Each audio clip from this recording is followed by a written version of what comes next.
Saudari-saudari yang terkasih, Pace Ebene, semoga damai dan kebaikan menyertai kita semua. Pada hari ini, 23 September 2025, para saudara kapitularis atau peserta sidang provinsi melanjutkan dinamika sidangnya di hari yang ketiga. Setelah kemarin sore, telah diadakan pembukaan sidang oleh Saudara Kons Bahang selaku Visitator Jenderal dan Saudara Mikael Peruhe selaku Minister Provinsi. Hari ini Saudara Kons Bahang selaku Visitator Jenderal akan menyampaikan laporan visitasinya selama beberapa bulan terakhir. Dilanjutkan dengan laporan yang disampaikan oleh pelayan provinsi yakni Saudara Mike Peruhe. Kemudian di sore hari akan dilanjutkan dengan sesi tanya jawab untuk memperdalam laporan-laporan yang telah dipaparkan. Mau tahu bagaimana kelanjutannya? Mari kita saksikan bersama-sama.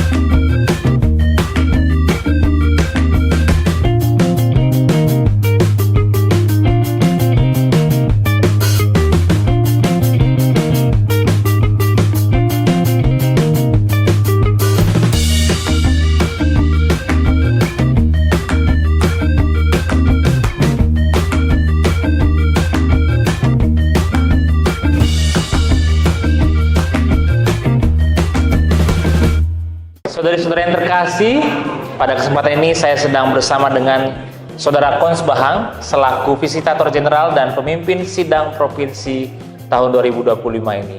Selamat siang, Pater. Selamat siang. Oke. Mungkin Pater bisa membagikan kepada pemirsa peranan apa saja yang Pater jalankan selama sidang provinsi ini berlangsung. Baik, terima kasih. Selamat siang semua para pemirsa. Ya, saya hadir dalam kapitel ini sebagai visitator yang dalam penugasan ini bukan hanya untuk kunjung visitasi, tapi juga untuk mengetuai seluruh sidang. Dan sebagai ketua sidang, saya ditugaskan untuk mewakili Minister Jenderal, mengkawal seluruh proses, menjaga supaya temanya itu bisa menghasilkan sesuatu. Dan tentu saja sesuai dengan maksud kapitel. Kapitel ini dibuat untuk mengoreksi, untuk menemukan inisiatif-inisiatif baru, mungkin ada pembaharuan, pembenahan, dan tugas saya yang menjamin hal itu terjadi, sehingga memang ada hasil yang lebih baik nanti didapat oleh provinsi ini. Ya, jadi saya harus menjamin itu.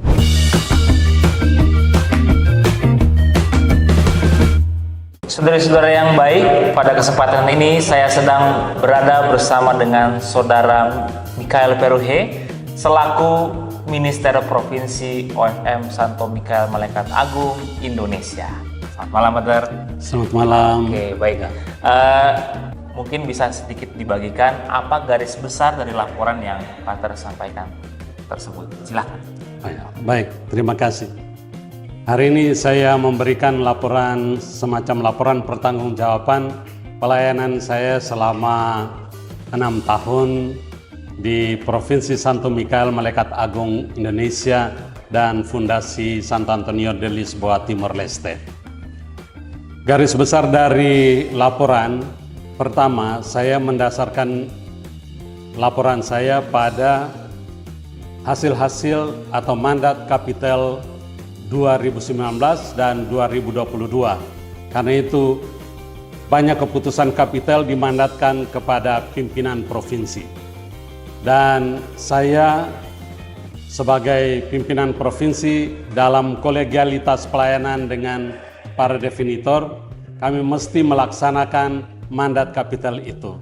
Sehingga laporan saya hari ini juga memberi gambaran tentang bagaimana mengimplementasikan hasil-hasil kapitel itu.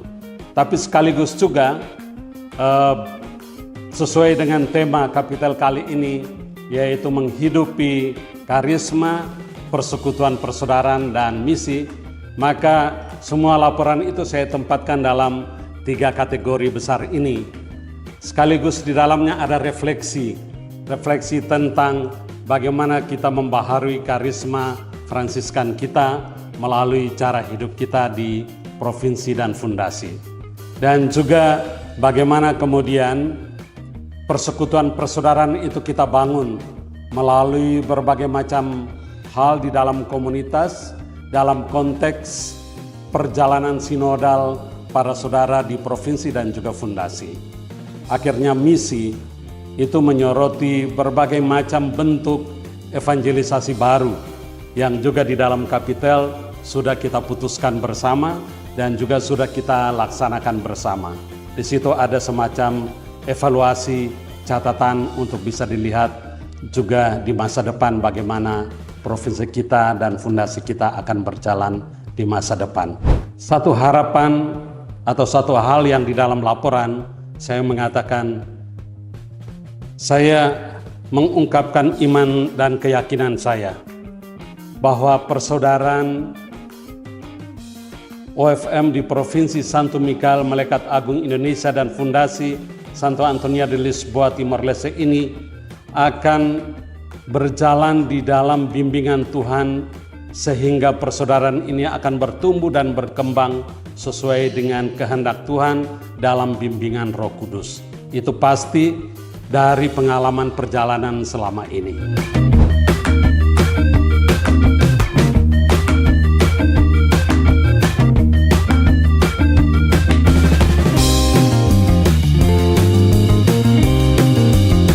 Saudara-saudara, kita telah menyaksikan berbagai macam kegiatan yang dilaksanakan pada hari ketiga ini. Semoga kegiatan di hari berikutnya dapat berjalan dengan lancar. Mari kita berdoa bersama-sama agar para kapitelis tetap bersemangat dan dipenuhi Roh Kudus dalam mengikuti kapitel ini. Tuhan memberkati, Pace Ebene.